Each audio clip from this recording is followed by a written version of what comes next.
A epilepsia não é uma doença contagiosa, sabes o que é? E se alguém tiver alguma crise ao seu lado, o que fazes? Foges, ajudas ou pedes ajuda?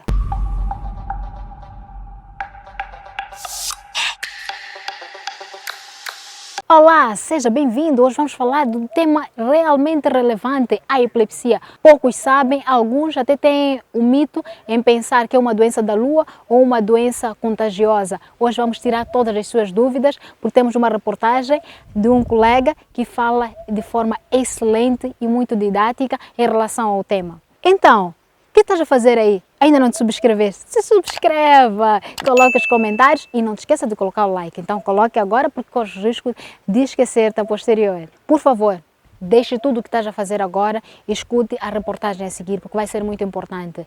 Primeira coisa que deves colocar à mente é que qualquer um de nós pode ser epilético. Continue aí. A epilepsia, temos que explicar do seguinte modo: o sistema nervoso funciona emitindo cargas elétricas. Portanto, são cargas controladas para que nós consigamos interagir com o exterior. Podemos receber os estímulos exteriores, tipo temperatura, não é? E podemos reagir, quer seja falando, vendo, ingerindo alimentos, por aí fora. Tudo isso é sincronizado, ou seja, o sistema nervoso envia cargas elétricas de uma maneira organizada para que possamos agir. Na epilepsia, existe uma alteração dessa organização elétrica. Não é? Portanto, há uma descargas excessivas que cria desordem em diferentes partes do organismo. Ou seja, a epilepsia é um distúrbio neurológico em que há uma alteração da função normal do sistema nervoso. A epilepsia é um dos transtornos neurológicos mais frequentes no ser humano. A doença afeta cerca de 50 milhões de pessoas em todo o mundo, 40 milhões delas nos países em vias de desenvolvimento, como é o caso de Moçambique.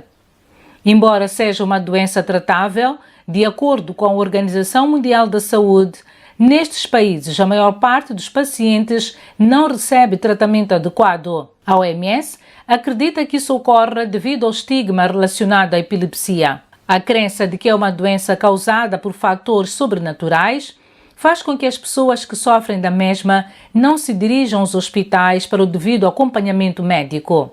Nós temos partes específicas, temos uma parte do sistema nervoso ou do encéfalo que é responsável pela visão.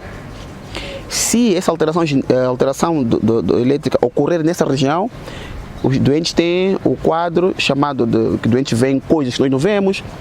Eu vejo umas coisas pretas, vejo umas luzes, o doente descreve. Se afetar, por exemplo, a parte da consciência, não é? A pessoa fica, estamos aqui a conversar e de repente a pessoa está a falar e fica... e depois volta a conversar, se dá uma impressão de ausência que é mais frequente em crianças. Se afetar a parte responsável pelo olfato, não é? A pessoa experimenta sensações desagradáveis, mau cheiro, isto aqui é um mau odor, alguém não tomou banho, tem um rato morto, está a ter sensações estranhas, não é? Pelo olfato, porque o local de alteração é naquele sítio específico. Devido às suas manifestações características, quando não controlada, a epilepsia expõe os pacientes a ferimentos graves, problemas psicológicos, transtornos mentais e, em casos mais graves, a morte súbita. A doença não escolhe idade. Crianças, jovens, adultos e idosos podem ser afetados pela anomalia neurológica, pois em todas estas faixas etárias as pessoas estão expostas a algumas das causas da epilepsia. Temos aquele grupo de doenças que alteram a anatomia normal do sistema nervoso, não é? Quer seja, um doente pode ter uma malária cerebral e alterar o funcionamento normal do sistema nervoso. A pessoa pode ter um acidente, bater com a cabeça, ou partir o osso e o osso afetar a estrutura do sistema nervoso. A pessoa pode ter um tumor no sistema nervoso, portanto aquele tumor tem seu efeito sobre aquela anatomia normal do sistema nervoso, estou falando do encéfalo no caso específico, portanto são causas estruturais. Os que são geneticamente codificados têm alteração genética, o gene está lá, ele vai se manifestar de acordo com a interação com o meio ambiente, não é? E com a sua dominância, porque sabemos que os caracteres genéticos podem ser recessivos ou dominantes, pesam um bocadinho, não é? De acordo com o erro genético. Há os erros inatos de metabolismo, que é um conjunto de patologias que afetam, são genéticas, afetam o metabolismo, ou seja, a produção de certas substâncias, proteínas, glícidos que nós precisamos no organismo. Essa alteração pode determinar o aparecimento da patologia na infância. Ou seja, estamos aqui a chamar que existe um monte de coisas que vão ocorrendo. Uns podem ser determinados desde a altura que nasceu, se forem as genéticas, os outros vão se adquirindo depois do nascimento. Existem algumas subclassificações de umas crises epilépticas que iniciam na infância, não é? Vou dar exemplo, tem uma crise mioclônica juvenil, começa entre 14 e 15 anos, que nós não conhecemos o objetivo. Essa raras vezes é tratável. Nos medicamos para toda a vida. Não é? E tem casos, imagina um caso que começa num adulto e que nós tratamos a causa de base, ou seja, um tumor, um AVC, depois ele controla, depois de 5 anos, e fica um período sem crise, ele é tratável. Ou seja, varia, depende da causa, do indivíduo e os fatores subjacentes. Mas existem alguns que não são tratáveis, já sabemos de antemão. Por exemplo, há um quadro de epilepsia que é secundário a uma infecção por herpes, que é chamada epilepsia mesial, não é tratável, é muito rebelde, mesmo em locais em que faz cirurgia, depois da cirurgia ainda assim só se reduz as crises ou nem por isso, e continua tendo crise. Uma coisa é o doente ter convulsão, uma só vez convulsionou, e há vários motivos que levam a convulsões, o indivíduo pode convulsionar uma só vez, tem uma malária cerebral, depois tratada não vai voltar a ter convulsões e fica aí muito tempo. Uma coisa é o doente com epilepsia, não é? Temos que fazer um conjunto de análises para descartar aqueles fatores estruturais, não é? Eu falei aqui do álcool, por exemplo, uma doença do fígado, por aí em diante. A gestação, como é que a gestante, a mãe que deu, né? Como é que foi a gravidez, teve alguma doença, fez alguma medicação, como é que foi o parto, eu falei um bocadinho do parto, se o parto foi um parto cesariano, foi um parto normal, se o bebê depois do parto chorou logo ou não, a vida do bebê neonatal logo depois do parto, até os 5 anos, se teve alguma infecção, porque às vezes pode ter só uma crise de uma febre, que parece não ser importante, mas ser aquela febre que leva depois a uma epilepsia. E todo o desenvolvimento da pessoa, até a altura que nos aparece. Depois fazemos um conjunto de exames de imagem. Antes disso a gente faz um eletroencefalograma em casos suspeitos. O eletroencefalograma é um exame que estuda as ondas, as correntes elétricas do cérebro, não é? E dando a parte específica de como é que está isso a desenvolver-se. A gente faz exame de imagem, quer seja ataque ou ressonância magnética. Portanto, o quadro clínico todo e essas imagens nos ajudam a levar um diagnóstico.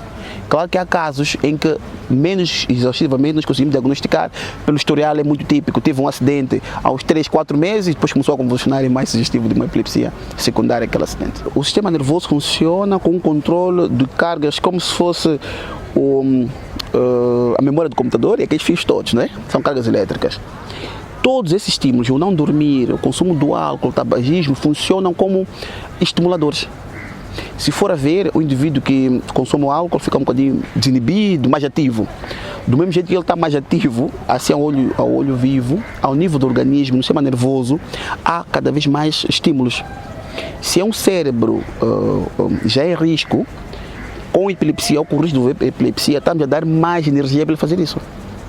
Portanto, esses fatores todos, o álcool, o tabagismo, a perda do sono, entre outras coisas, outros aditivos, de outras drogas, eles funcionam como o agravador do quadro de base que já existe. Então, agravando aquela situação, vão predispor mais a ter crises convulsivas. Escutaram a reportagem com muita atenção? Peço que partilhem este vídeo para muitas pessoas, porque muitos de nós pensamos que a epilepsia é contagiosa e cometemos o grande erro de discriminarmos. Por que falar da epilepsia? Por que a importância da epilepsia? Eu deparei-me na consulta com vários casos em que os seus cuidadores acabavam hiperprotegendo estas pessoas epilépticas. Ser epiléptico não significa ser doente. Tem uma doença crônica sim, mas não é doente. Muitos limitam até para poder ir à porta. Não pode brincar, não pode namorar, não pode fazer isto, não pode fazer aquilo. Cada caso é um caso, mas procure ajuda para poder lhe explicar melhor. Não limite, porque esta hiperproteção acaba fazendo com que tenham ansiedade, depressão e ser motivo também de ter mais crises. Quando eu me refiro que cada um de nós pode ser epiléptico, isto porque imaginemos que um de nós tem um acidente e bate a cabeça. Como consequência, pode vir a ter epilepsia. Se um de nós teve um AVC, pode vir a ter epilepsia. Se um de nós teve algum problema durante o parto ou no nascimento, pode vir a ter epilepsia, entre outras causas. Por isso, não discrimine, porque não é uma doença contagiosa. É a atividade elétrica do nosso cérebro que vai criar mais ou menos como se fosse um curto-circuito. E isto não é contagioso. Por favor, não discrimine. Sabias que existem muitas celebridades epilépticas? Já ouviste falar do Machado de Assis, que é um grande escritor já do tempo passado, que apesar da epilepsia não deixou de realizar suas atividades. Existem muitos cantores, atores, políticos, até alguns que são presidente da República. Agora convido-lhe a entrar na internet e pesquisar quem são. Coloquei aqui algumas questões que são muito feitas e eu acredito que pode ser a sua curiosidade. Primeira, uma mulher epilética pode engravidar? Pode engravidar sim, mas precisa de ter apoio tanto do ginecologista, assim como participar sempre nas consultas com o seu médico neurologista. A segunda questão, um epiléptico pode se casar? Pode sim, sem nenhuma restrição. Por isso é importante ir à consulta, questionar ao médico como está a sua crise. Cada caso é um caso, mas não constitui uma restrição. A terceira, um epiléptico pode trabalhar? Pode sim, mas depende da característica do seu trabalho. Existe algum trabalho que pode prejudicar ou colocar em risco a sua vida, assim como a vida das outras pessoas. Me refiro, por exemplo, não pode ser piloto, não pode trabalhar em alturas, pode cair se tiver alguma crise, não pode trabalhar como nadador, por exemplo, profissional, trabalhar em barcos, não pode realizar trabalhos como um transportador público, ou seja, um motorista. Imaginemos que tem uma crise. Agora, pode conduzir? Pode conduzir, mas também tem que ter orientação e seguir todas as regras do seu médico neurologista. O que fazer em caso de encontrar ou te deparar com alguém que tem uma crise, seja ela convulsiva ou uma crise epilética? Primeiro, fica calmo. Relaxa, não precisa necessariamente te movimentar, não coloque água nesta pessoa, não. Simplesmente tire todos os objetos ao redor que podem o machucar, coloque a sua cabeça voltada para o lado, de preferência do lado esquerdo, e fique tranquilo, procure ajuda para poder levar ao hospital por perto. Se este tirar alguma secreção na boca, como se fosse espuma, não fique traumatizado. Calma. Se este urinar também faz parte deste processo todo da crise, ajude-o e encaminhe ao hospital mais próximo. E como lidar com alguém epiléptico na sua família? Primeiro, tem que conhecer quais são as crises. Tem alguns que têm crise, por exemplo, durante a noite. Devemos proteger a sua cama, não pode ser cama muito alta, de preferência tem que ser o colchão, evitar que ao redor da mesma cama tenham alguns objetos, por exemplo, cortantes que possam machucá-lo. Assim como em casa, nós devemos retirar tudo aquilo que são objetos cortantes que possam o ferir. Não ficar perto do fogo, são cuidados simples que podemos ajudar e melhorar muito e a prevenir que tenham queimaduras ou alguns outros acidentes que não conseguimos remediar. E a última questão, epilepsia tem cura?